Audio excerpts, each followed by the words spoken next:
In this video we'll have a look at the value of so-called positive emotions. To create a sense of context, let's first look at emotions in general. For the purposes of this course, we'll define emotions as short-lasting states of a conscious feeling experience. To use an analogy of the seasons, if we have spring, summer, autumn or fall, and winter, then within each of these seasons we can have various kinds of weather.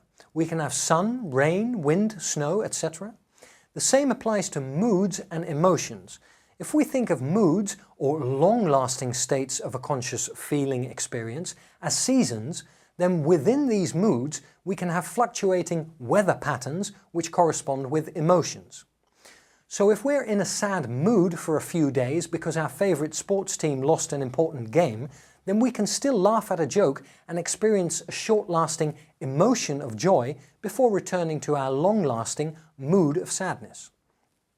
And if we're in a happy mood for a few days because we just got promoted at work, we can still watch a melodramatic film and feel a short-lasting emotion of sadness for the main character before returning to our long-lasting mood of happiness.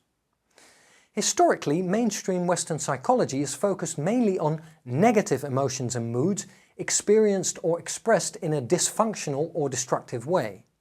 In the analogy of the seasons, psychology is focused mainly on extremely bad weather or disastrous seasons. For example, violent outbursts of short-lasting emotions such as rage or jealousy, or crippling long-lasting moods such as depression or mania.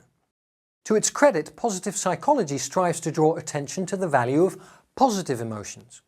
One of the people at the forefront of this endeavour is Barbara Fredrickson, a researcher and psychologist who developed the so-called broaden and build theory.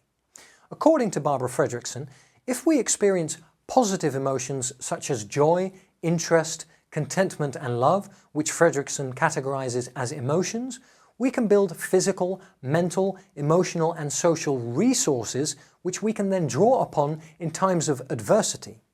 An example Fredrickson gives is that of play in animals as a form of preparation for physical activity where running and chasing each other can be considered as training for being able to outrun predators and thus increase survival chances.